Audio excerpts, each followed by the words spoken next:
안녕하세요. 청취자 여러분. 오늘 밤에도 여러분과 함께하는 시간입니다. 창밖으로 찬바람이 불어오는 이런 밤이면 누군가의 따뜻한 이야기가 그리워집니다. 하지만 오늘 들려드릴 이야기는 따뜻하면서도 가슴 아픈 사연입니다. 어떤 사랑은 너무 늦게 깨달아집니다. 그 사랑이 사라지고 나서야 비로소 그 소중함을 알게 되죠. 오늘의 주인공도 그런 경우입니다. 가난과 상처 속에서도 끝까지 아들을 사랑했던 어머니. 그리고 그 사랑을 너무 늦게 깨달은 아들의 이야기입니다. 이정훈 씨가 보내주신 사연인데요. 들으시는 동안 가슴 한편이 먹먹해지실 겁니다. 혹시 지금 부모님과 갈등이 있거나 혹은 이미 부모님을 잃으신 분들이라면 더욱 깊이 와닿을 이야기일 것 같습니다. 그럼 지금부터 들려드리겠습니다. 한 남자의 절절한 고백을 들어보시죠. 제 어린 시절은 늘 가난과 함께였습니다. 기억 속 첫 번째 장면은 학교 급식실이었어요. 9살 때였죠. 아이들은 모두 도시락을 싸왔는데 저만 급식을 받아 먹었습니다. 학교 점심시간이 되면 아이들은 도시락 뚜껑을 여는 소리로 시끌시끌했어요. 반짝이는 계란말이, 노란 단무지, 빨간 햄. 그 화려한 색깔들이 저를 더욱 위축되게 만들었습니다. 가끔 어머니가 도시락을 싸주실 때가 있었어요. 하지만 그 도시락은 언제나 똑같았습니다. 보리밥에 김치 한 쪽. 그게 전부였어요. 정훈아, 반찬 바꿔 먹자. 친구들이 말을 걸어올 때마다 저는 얼굴이 빨개졌습니다. 바꿀 반찬이 없었거든요. 아니야, 난 이게 좋아. 거짓말이었어요. 저도 다른 아이들처럼 계란말이가 먹고 싶었고 소시지가 먹고 싶었습니다. 집에 돌아가서 어머니께 말하고 싶었어요. 어머니, 나도 계란말이 먹고 싶어요. 나도 다른 아이들처럼 예쁜 도시락 싸주세요. 하지만 차마 입에 담을 수가 없었어요. 어머니의 굽은 등을 보면 말이 목구멍에서 돌아서 들어가 버렸거든요. 어머니 김영숙은 새벽 5시면 어김없이 일어나셨습니다. 빗자루질 소리, 설거지하는 소리. 그 소리가 저를 깨웠어요.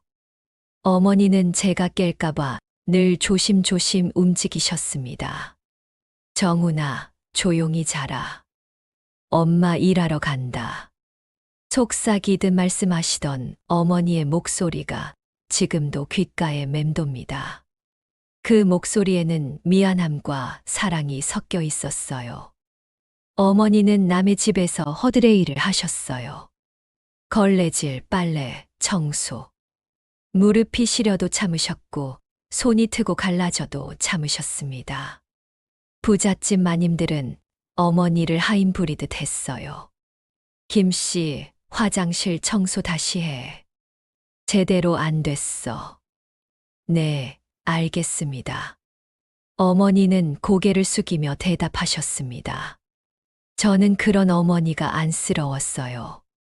왜 우리 어머니가 저런 말을 들어야 하는지 이해할 수 없었거든요. 저녁이면 또 다른 일터로 향하셨어요. 식당 설거지였습니다. 차가운 물에 손을 담그고 기름때 묻은 그릇들을 닦아내셨죠. 하루 종일 서서 일하시느라 다리가 퉁퉁 부으셨어요. 밤 10시가 넘어서야 집에 돌아오셨습니다. 집에 돌아오시면 어머니의 손에서는 언제나 세제 냄새가 났어요. 손등은 갈라져서 피가 배어 나왔습니다. 저는 그 손을 보면서 마음이 아팠어요. 엄마 손 아파요? 괜찮다, 우리 정훈이. 이 정도는 아무것도 아니야. 어머니는 웃으셨지만 그 웃음 뒤에 숨겨진 고통을 저는 알고 있었습니다. 손가락 마디마디가 부어올라 있었거든요. 정훈아, 조금만 참아. 너만 잘 되면 된다. 어머니의 목소리는 언제나 떨렸어요. 하지만 그 떨리는 목소리 속에도 희망이 담겨 있었습니다. 저만은 이런 삶을 살지 않았으면 좋겠다는 그런 간절함이요. 엄마는 공부 못해서 이렇게 사는 거야. 너는 꼭 공부해서 잘 살아야 한다. 어머니는 글자를 몰랐어요. 계약서에 도장을 찍을 때면 항상 저에게 읽어달라고 하셨습니다. 저는 그런 어머니를 볼 때마다 죄스러웠습니다. 어린 나이에 도울 수 있는 게 아무것도 없었거든요. 그냥 짐이 되는 것 같았어요. 밤늦게 어머니가 돌아오시면 저는 잠든 척했습니다. 어머니가 제 이불을 덮어주실 때 한숨 소리가 들렸어요. 그 한숨 속에 어머니의 모든 피로와 고단함이 담겨 있었습니다. 하느님, 우리 정훈이만은 잘 되게 해주세요. 어머니의 기도 소리가 들렸어요. 저는 이불 속에서 눈물을 흘렸습니다. 어머니를 행복하게 해드리고 싶었지만 어떻게 해야 할지 몰랐거든요. 우리 집에는 아버지라는 존재가 있긴 했지만 없는 것과 마찬가지였습니다. 아버지는 공사장에서 일하셨어요. 하지만 번 돈을 집에 가져오는 일은 거의 없었습니다. 대부분 술값으로 사라졌거든요. 술에 취해 비틀거리며 들어오는 발걸음 소리. 저와 어머니는 그 소리만 들어도 몸이 굳어졌어요. 계단을 올라오는 발소리가 들리면 어머니는 제게 눈짓을 하셨습니다. 정훈아, 방으로 들어가. 하지만 저는 숨어서 지켜봤어요. 어머니가 혼자 아버지를 상대하시는 게 걱정되었거든요. 인연이 또 뭘 잘못했나 보자. 문을 벌컥 열고 들어오시는 아버지. 술 냄새가 진동했습니다. 눈이 벌겋게 충혈되어 있었고 비틀비틀 걸으셨어요. 여자가 집안 꼴을 이렇게 만들어 놓고 뭘 잘했다고 눈을 부라려. 아버지의 목소리는 언제나 거칠었습니다. 어머니는 고개를 숙이셨지만 그 눈빛만은 꺾이지 않으셨어요. 여보, 정훈이가 자고 있어요. 조용히 해주세요. 어머니의 조심스러운 말씀에 아버지는 더욱 화를 내셨습니다. 뭐, 나한테 조용히 하라고. 내가 누군데 감히. 따귀 소리가 방 안에 울려 퍼졌어요. 어머니는 비틀거리며 벽에 부딪히셨습니다. 저는 이불 속에서 떨고 있었어요. 정훈아, 괜찮다.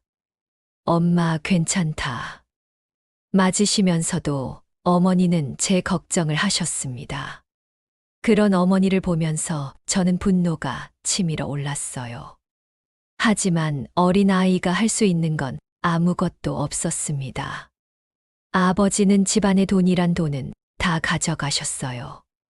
어머니가 피땀 흘려 벌어온 돈도 술값으로 사라졌습니다.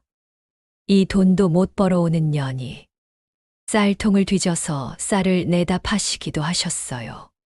그러면 며칠 동안 저희는 굶어야 했습니다. 어머니는 이웃집에서 밥을 얻어왔어요. 그럴 때마다 저는 부끄러웠습니다. 왜 우리만 이렇게 살아야 하는지 원망스러웠어요. 정훈아, 미안하다. 엄마가 무능해서. 어머니는 자꾸 저에게 미안하다고 하셨어요.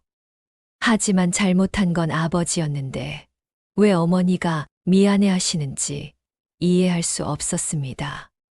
어느 날 밤 아버지와 어머니가 크게 싸우셨어요. 이 집에서 누가 돈을 버는데 내가 번 돈 내가 쓰면 안 되나? 여보, 정훈이 학용품 사야 해요. 다른 건 몰라도 아이 교육비만은.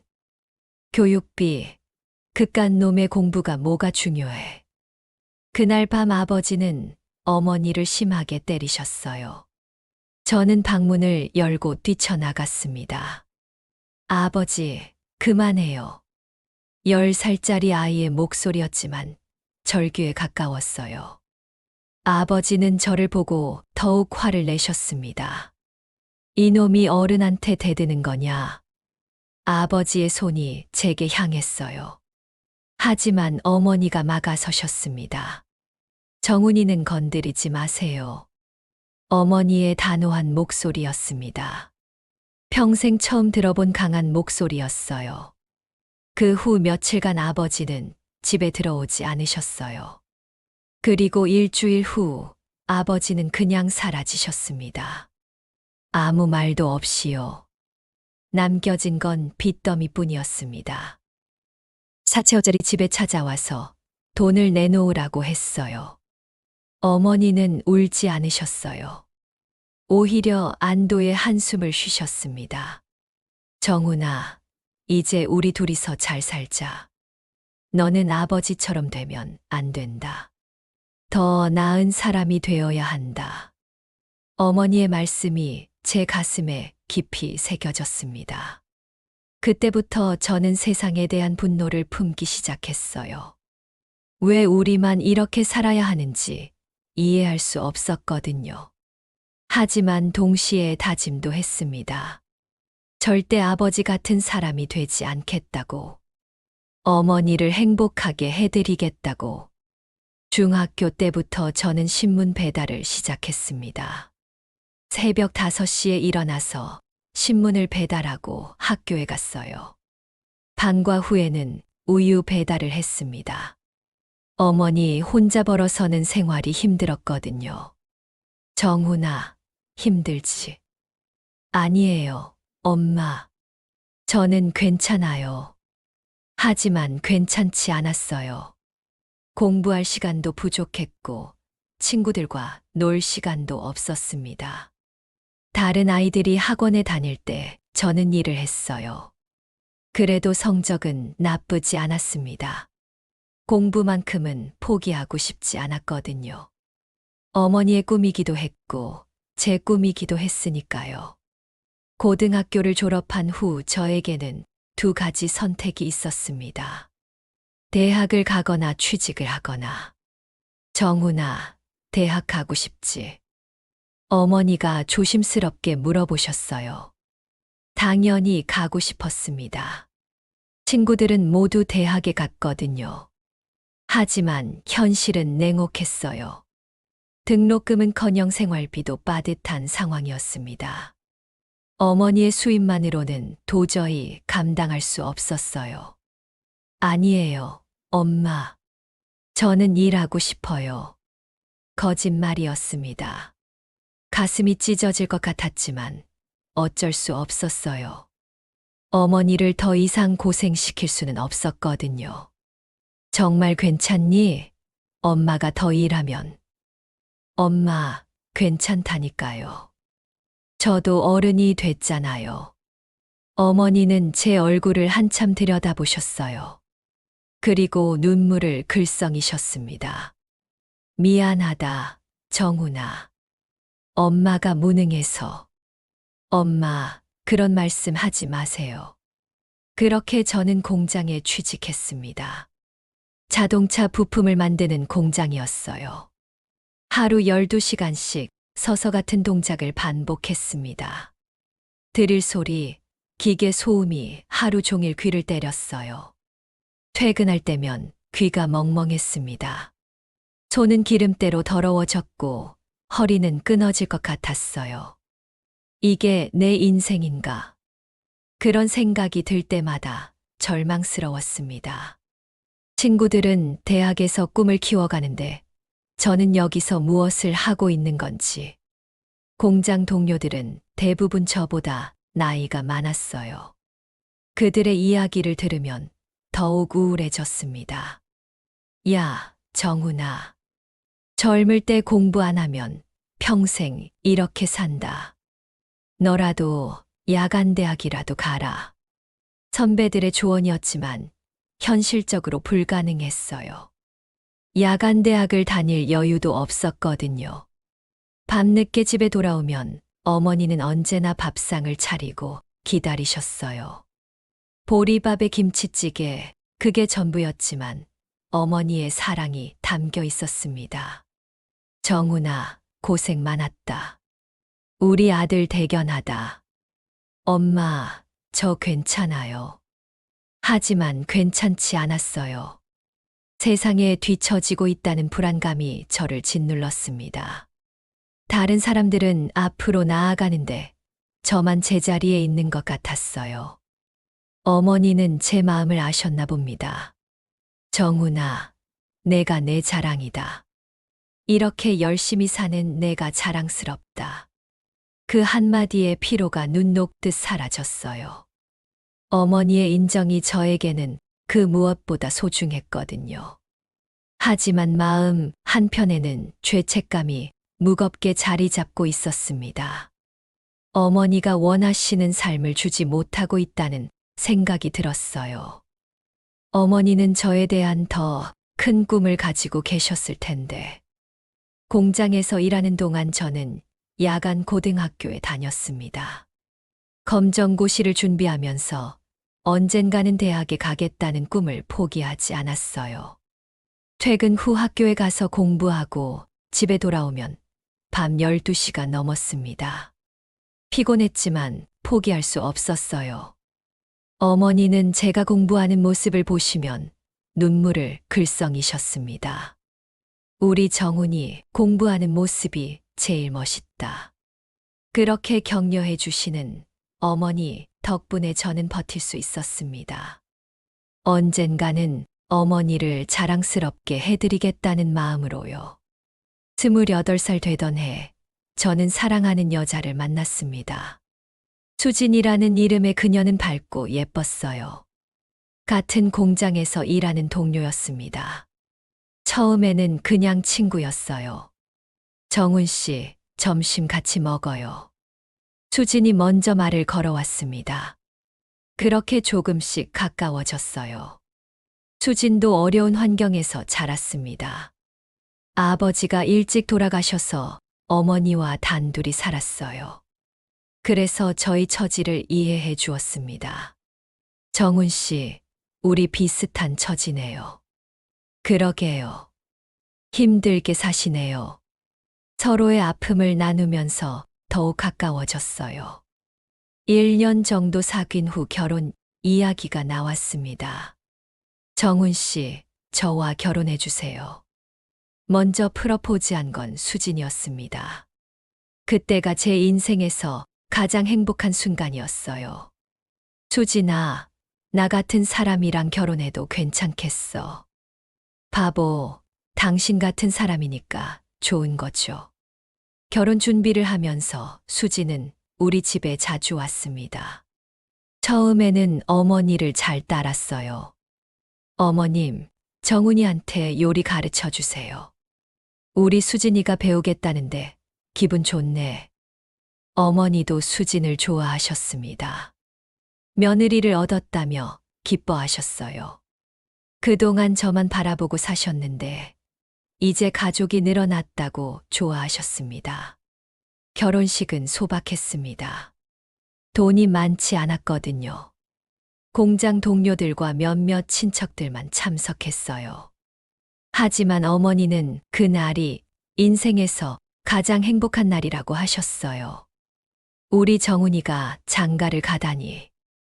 꿈 같다. 눈물을 흘리시는 어머니를 보면서 저도 뭉클했습니다. 이제 어머니를 더 행복하게 해드릴 수 있을 것 같았어요. 신혼 초에는 셋이 함께 살았어요.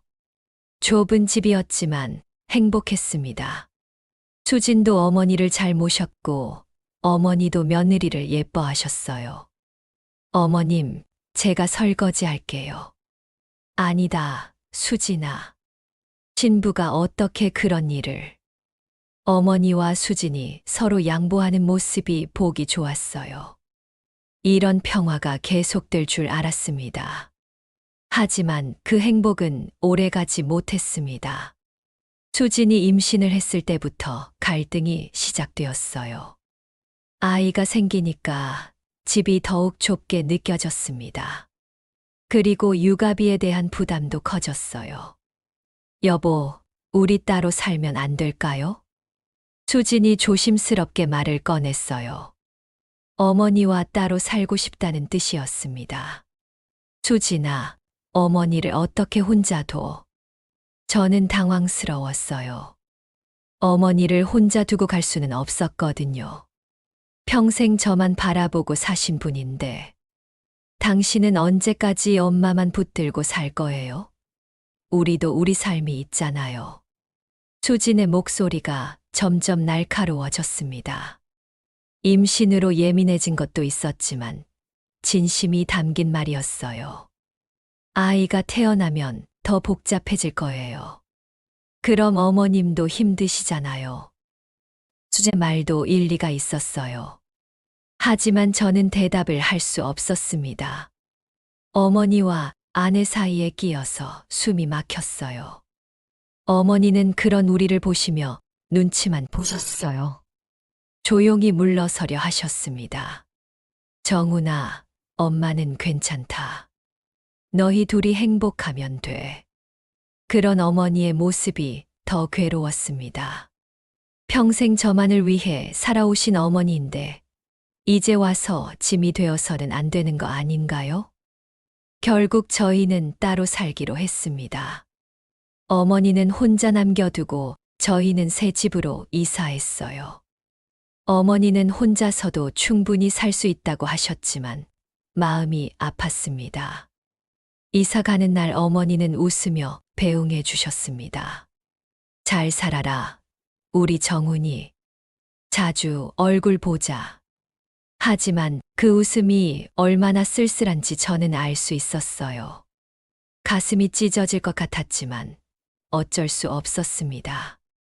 그날 밤 새 집에서 첫날 밤을 보내면서도 계속 어머니 생각이 났어요. 혼자 계실 어머니가 걱정되었습니다. 따로 산 지 3년이 지났을 때였습니다. 그동안 일주일에 한 번씩은 어머니를 뵈러 갔어요. 하지만 수진이 둘째를 임신하면서 점점 발걸음이 뜸해졌습니다. 여보, 요즘 너무 바빠서 어머님께 못 가네요. 괜찮아요. 어머님도 이해해 주실 거예요. 하지만 속으로는 미안했어요.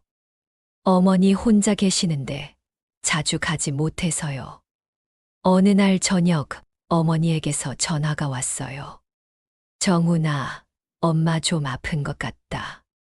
평생 아프다는 말을 안 하시던 어머니가 아프다고 하시니까 심상치 않았습니다. 목소리도 평소보다 약해져 있었어요. 엄마, 어디가 아프세요? 가슴이 답답하고 기침이 자꾸 나와. 감기인가 보다. 지금 당장 갈게요. 급하게 달려갔어요. 문을 열고 들어서는 순간 깜짝 놀랐습니다. 어머니는 많이 야위어 계셨습니다. 얼굴도 누렇게 뜨셨고 기침을 심하게 하셨어요. 몇 달 사이에 이렇게 변하실 줄 몰랐어요. 엄마, 왜 이렇게 야위셨어요? 별거 아니야. 요즘 입맛이 없어서 그래. 하지만 집안 곳곳에서 병의 흔적이 보였어요. 휴지가 여기저기 떨어져 있었고 기침약 포장지도 보였습니다. 엄마, 병원 가봐야겠어요. 괜찮다. 조금 감기 기운 있는 것 같은데 뭘. 어머니는 끝까지 괜찮다고 하셨지만 저는 억지로라도 모시고 병원에 갔습니다. 검사를 받는 동안 어머니는 계속 미안해 하셨어요. 정훈아, 괜찮다고 했는데 이렇게 난리를 피워서. 엄마, 걱정되니까 그러는 거예요. 며칠 후 검사 결과가 나왔을 때 저는 귀를 의심했어요. 폐암 말기입니다. 많이 진행된 상태라 치료가 쉽지 않겠습니다. 의사의 냉정한 목소리가 귓가에 맴돌았습니다. 머리가 하얗게 변했어요. 그게 무슨 말씀이세요? 이미 다른 장기로 전이된 상태입니다. 시간이 많지 않습니다. 어머니는 의외로 담담하셨어요. 마치 예상하고 있었던 것처럼 그렇구나. 알았다. 엄마, 치료받아야 해요. 반드시 나으실 수 있어요. 저는 절망하고 있는데 어머니는 오히려 저를 위로하셨습니다. 정훈아, 엄마는 이미 충분히 살았다. 너 키우는 게 내 인생의 전부였어. 집에 돌아와서 수진에게 말했을 때 그녀의 반응은 차가웠어요. 여보, 이제는 현실적으로 생각해야 해요. 우리 가정도 챙겨야 하잖아요. 수진아, 그게 무슨 말이야? 치료비가 얼마나 들겠어요? 우리 아이들 교육비도 생각해야 하고. 수진의 말이 맞다는 걸 알면서도 마음이 갈기갈기 찢어졌습니다. 어머니를 포기할 수는 없었어요. 수진아, 어머니야. 내 어머니라고. 저도 알아요. 하지만 현실을 봐야죠. 우리 살림이 어떤데요? 차가운 현실이었어요. 둘째 아이도 태어났고 생활비도 빠듯했습니다. 어머니 치료비까지 감당하기에는 벅찼어요. 어머니는 입원을 하셨습니다. 병실에 누워 계신 모습이 너무 초라해 보였어요. 그렇게 강하시던 어머니가 이렇게 작아 보일 줄은 몰랐습니다. 정훈아, 엄마 걱정하지 마. 나는 괜찮다. 링거를 맞으시면서도 어머니는 제 걱정을 하셨어요. 손이 바늘 자국으로 멍들어 있었는데도요. 엄마, 제가 다 책임질게요. 꼭 낫게 해드릴게요. 하지만 현실은 녹록하지 않았습니다. 치료비가 천문학적으로 들었어요. 한 달에 몇백만 원씩 나가는 돈을 어떻게 마련할까요? 집도 팔았습니다. 전세금을 빼서 월세로 이사했어요. 친척들에게도 돈을 빌렸습니다. 하지만 여전히 부족했어요. 정훈아, 그만해. 너까지 무너지면 안 돼. 어머니는 그런 제 모습을 보시며 눈물을 흘리셨어요. 평생 저를 위해 희생하신 분이 마지막에도 저를 걱정하고 계셨습니다. 엄마는 걱정하지 마세요. 제가 알아서 할게요. 하지만 어머니의 병은 나아지지 않았습니다. 오히려 더 악화되었어요. 항암 치료를 받으시면서 머리카락도 다 빠지셨습니다. 엄마, 가발 사드릴게요.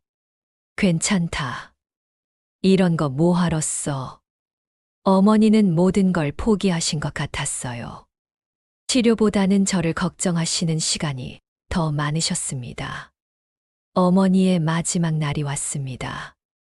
그날 아침 병원에서 연락이 왔어요. 어머니의 상태가 급격히 나빠졌다고 했습니다. 급하게 병원으로 달려갔어요. 중환자실로 옮겨진 어머니는 의식이 희미했습니다. 병실은 조용했어요. 기계음만이 불규칙하게 울리고 있었습니다. 어머니는 산소 마스크를 쓰고 계셨어요. 엄마, 저 여기 있어요. 어머니는 힘들게 눈을 뜨셨습니다. 그리고 제 손을 꼭 잡으셨어요. 그 손이 얼마나 차가운지. 정훈아. 목소리가 가늘고 약했습니다. 들리는 듯 말 듯 했어요. 네, 엄마. 말씀하세요. 너. 잘 살아야 한다. 엄마 걱정은 하지 마라. 엄마, 그런 말씀 하지 마세요. 괜찮아지실 거예요. 하지만 어머니는 고개를 저으셨어요. 이미 모든 걸 알고 계신 것 같았습니다. 엄마는 내가 행복하면 그걸로 된다. 엄마, 수진이도 잘 모셔라. 아이들도 잘 키우고. 어머니는 마지막까지도 저를 걱정하고 계셨어요. 본인의 고통보다 제 앞날을 더 걱정하시는 거였습니다. 사랑한다. 우리 정훈이. 그것이 어머니의 마지막 말씀이었습니다. 기계음이 길게 울린 후 멈췄어요. 어머니의 손이 차갑게 식었습니다. 엄마, 엄마.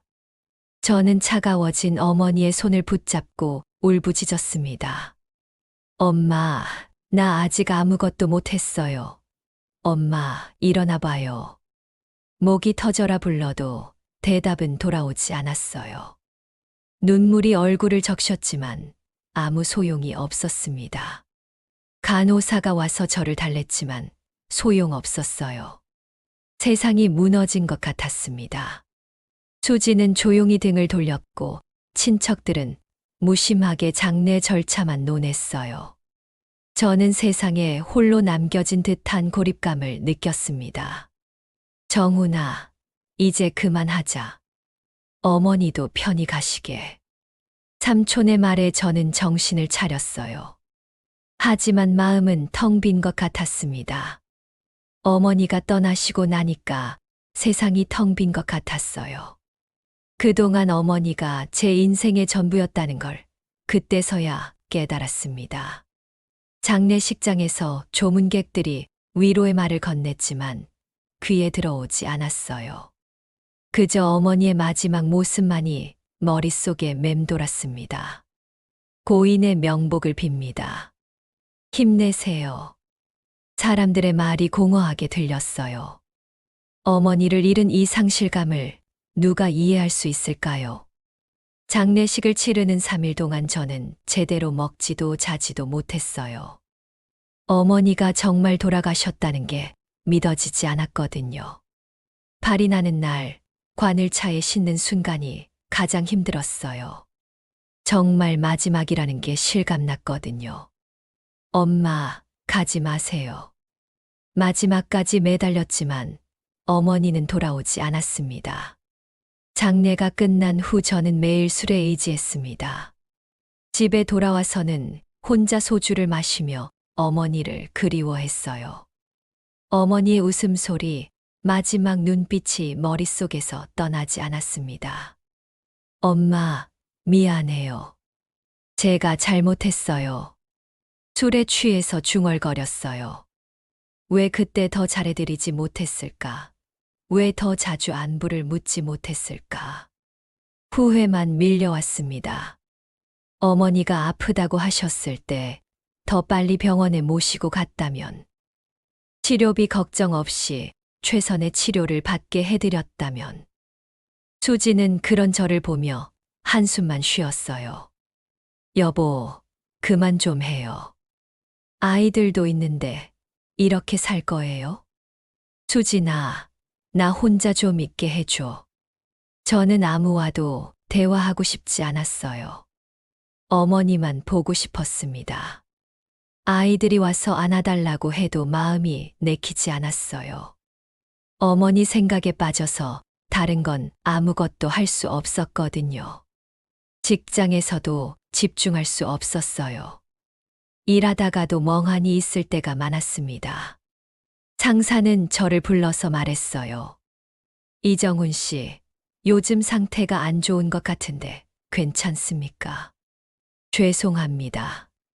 좀 더 신경 쓰겠습니다. 하지만 몸과 마음이 따라주지 않았어요. 실수도 많이 했고 동료들과도 갈등이 생겼습니다. 정훈아, 내 기분 이해하지만 이런 일이야. 선배의 충고였지만 받아들이기 힘들었어요. 어머니를 잃은 슬픔을 누가 이해할 수 있겠어요? 결국 회사에서 나와야 했습니다. 더 이상 일을 제대로 할 수 없었거든요. 수진과의 관계도 돌이킬 수 없을 정도로 악화되었어요. 당신 정말 이렇게 살 거예요. 저와 아이들은 어떻게 하라고요? 미안해, 수진아. 조금만 시간을 줘. 시간을 줘도 달라질 게 뭐가 있어요? 어머님은 이미 돌아가셨어요. 수진의 차가운 말에 저는 더욱 무너졌습니다. 그렇다고 어머니를 잊을 수는 없었어요. 꿈에서조차 어머니는 나타나셨어요. 정훈아, 너 잘 살아야지. 울지 마라. 꿈속에서 어머니는 언제나 웃고 계셨습니다. 하지만 깨어나면 현실이었어요. 어머니는 더 이상 여기에 없었습니다. 모든 게 산산조각이 나고 있었습니다. 가정도, 직장도, 저 자신도. 어머니가 그렇게 바라셨던 제 행복이 무너져 내리고 있었어요. 하지만 저는 어떻게 해야 할지 몰랐습니다. 술만이 유일한 위안이었어요. 술에 취해야 어머니의 목소리가 들리는 것 같았거든요. 엄마, 어떻게 해야 해요? 어떻게 살아야 해요? 아무도 대답해주지 않는 방에서 혼자 중얼거렸습니다. 친구들이 만나자고 해도 나가지 않았어요. 사람들을 만나면 어머니 이야기를 할 것 같았거든요. 그럼 또 눈물이 날 것 같았어요. 몇 달이 지나도 달라지는 건 없었습니다. 오히려 더 깊은 절망에 빠져갔어요. 수지는 결국 아이들을 데리고 친정으로 돌아갔습니다. 여보, 당신이 정신 차릴 때까지 친정에서 지낼게요. 수진아, 가지 마. 하지만 붙잡을 수 없었어요. 저도 지금 상태로는 가정을 책임질 수 없다는 걸 알았거든요. 혼자 남겨진 집에서 저는 더욱 술에 빠져 살았습니다. 하루하루가 지옥 같았어요. 그렇게 방황하던 어느 날이었습니다. 술에 취해 쓰러져서 며칠을 병원에 입원했어요. 알코올 중독 직전이라고 했습니다. 퇴원 후 집에 돌아와서 어머니의 유품을 정리하려고 했어요. 그동안 차마 손댈 수 없었던 것들이었습니다. 어머니의 낡은 가방에서 일기장을 발견했어요. 어머니가 쓰신 일기였습니다. 떨리는 손으로 펼쳐보니 거기에는 저에 대한 이야기가 빼곡히 적혀 있었어요. 정훈이가 오늘 공장에서 다쳤다고 했다. 마음이 아프다. 내가 더 잘해줄 수 있었는데. 정훈이가 결혼한다고 했다. 너무 기쁘다. 이제 내 역할은 끝난 것 같다. 정훈이가 요즘 힘들어하는 것 같다. 내가 짐이 되는 것 같아서 마음이 아프다.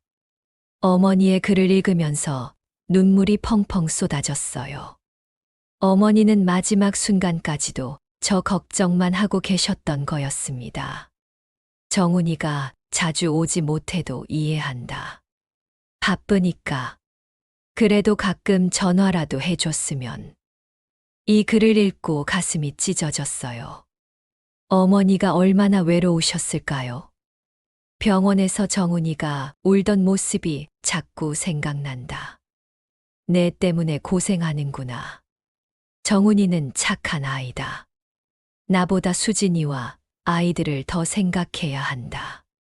마지막 페이지에는 이런 글이 적혀 있었어요. 정훈이가 행복했으면 좋겠다. 내가 없어도 잘 살았으면 좋겠다. 그것만이 내 소원이다. 정훈아, 너는 좋은 아들이었다. 고마웠다. 그 순간 저는 깨달았습니다. 어머니가 바라신 건 제가 이렇게 무너지는 게 아니었어요.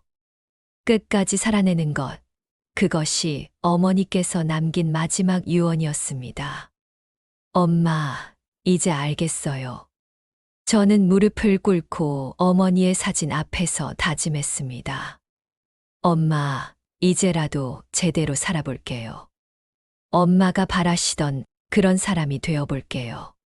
그 다짐은 곧 제 생존 이유가 되었습니다. 끊었어요. 쉽지 않았지만 어머니를 위해서 참았습니다. 새로운 일자리를 찾기 시작했어요. 수진에게 전화를 걸었습니다. 수진아, 미안했어. 이제 정말 달라질게. 정말이에요. 정말 달라질 수 있어요? 수진의 눈에는 의심이 가득했지만 저는 포기하지 않았어요. 작은 식당에서 일을 시작했습니다. 설거지였어요. 어머니가 하셨던 그 일이었습니다. 차가운 물에 손을 담그고 그릇을 닦으면서 어머니의 마음을 조금이나마 이해할 수 있었어요. 이렇게 힘든 일을 평생 하셨구나. 어머니의 고생이 새삼 느껴졌습니다. 그리고 그 모든 고생을 저 때문에 하셨다는 것도요. 점점 마음이 안정되었어요. 어머니를 그리워하는 마음은 여전했지만, 이제는 그 그리움이 저를 무너뜨리지 않았습니다. 오히려 저를 일으켜 세우는 힘이 되었어요. 몇 달 후 더 나은 일자리를 구했습니다. 작은 회사의 사무직이었어요. 비록 월급은 많지 않았지만 희망이 보였습니다. 수진도 조금씩 마음을 열기 시작했어요. 여보, 요즘 많이 달라진 것 같아요. 고마워, 수진아. 기다려줘서. 아이들과도 더 많은 시간을 보냈습니다. 어머니가 저에게 해주셨던 것처럼 아이들에게 사랑을 주려고 노력했어요. 아빠, 할머니는 어디 계세요? 아이가 물어볼 때마다 저는 말했습니다. 할머니는 하늘에서 우리를 지켜보고 계셔. 아빠가 착하게 살면 할머니가 기뻐하신다고. 어머니의 제사를 지낼 때마다 저는 보고 드렸어요. 엄마, 저 이제 제대로 살고 있어요. 걱정하지 마세요. 어머니가 바라신 삶을 살려고 매일 노력했습니다. 쉽지 않았지만 포기하지 않았어요. 어머니의 이름을 가슴에 새기며 하루하루를 살아갔습니다. 그것이 어머니께 드릴 수 있는 마지막 효도라고 생각했거든요. 지금은 어머니가 돌아가신 지 10년이 넘었습니다. 그동안 많은 일이 있었어요. 승진도 하고 아이도 하나 더 낳았습니다. 수진과의 관계도 예전보다 훨씬 좋아졌어요. 작은 집이지만 우리만의 보금자리도 마련했습니다. 어머니가 살아계셨다면 얼마나 기뻐하셨을까요? 하지만 여전히 어머니가 그립습니다. 좋은 일이 있을 때마다 가장 먼저 어머니에게 알려드리고 싶어요. 엄마, 저 오늘 승진했어요. 기뻐하시겠죠? 어머니의 사진에 대고 혼자 중얼거립니다. 어머니 사진은 거실 가장 좋은 자리에 모셔놨어요. 아이들에게는 할머니 이야기를 자주 해줘요. 할머니가 얼마나 훌륭한 분이셨는지, 아빠를 얼마나 사랑하셨는지. 아빠, 할머니를 닮고 싶어요. 아이가 그렇게 말할 때마다 가슴이 뭉클해집니다. 어머니의 사랑이 대를 이어 전해지고 있는 것 같아서요. 어머니의 마지막 유언을 잊지 않고 살려고 합니다. 어머니가 바라셨던 행복한 삶을 살기 위해 매일 노력해요. 가끔 힘들 때가 있습니다. 그럴 때마다 어머니의 목소리가 들리는 것 같아요. 정훈아, 괜찮다. 너는 잘하고 있어. 그 목소리가 저에게 힘을 줍니다. 어머니는 항상 저를 믿어주시고 격려해 주셨거든요. 어머니는 비록 곁에 계시지 않지만 제 마음 속에 영원히 살아 계세요. 그리고 저는 어머니의 사랑을 받은 만큼 제 아이들에게도 그 사랑을 전해주려고 합니다. 매년 어머니 기일이 되면 온 가족이 성묘를 갑니다. 아이들도 할머니께 인사를 드려요. 할머니, 저희 잘 지내고 있어요. 아빠도 착하게 살고 있어요. 아이들의 순진한 인사말을 들으면 어머니가 미소 지으시는 것 같아요. 이것이 제 이야기입니다. 늦게나마 어머니의 사랑을 깨달은 한 남자의 고백이에요. 어머니를 잃고 나서야 그 소중함을 알았지만 후회하지 않습니다. 대신 어머니가 주신 사랑을 헛되이 하지 않으려고 합니다. 지금도 어머니는 하늘에서 저를 지켜보고 계실 거예요. 그리고 말씀하시겠죠. 우리 정훈이 잘하고 있다. 이제 정말 자랑스럽다. 그 말씀을 듣기 위해 오늘도 열심히 살아가겠습니다. 어머니, 사랑해요. 그리고 고마워요. 여기까지가 이정훈 씨가 보내주신 사연이었습니다. 청취자 여러분도 가슴이 뭉클하셨을 텐데요.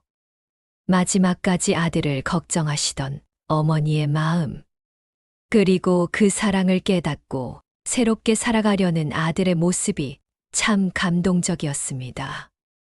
부모님의 사랑은 정말 위대합니다. 우리가 깨닫기도 전에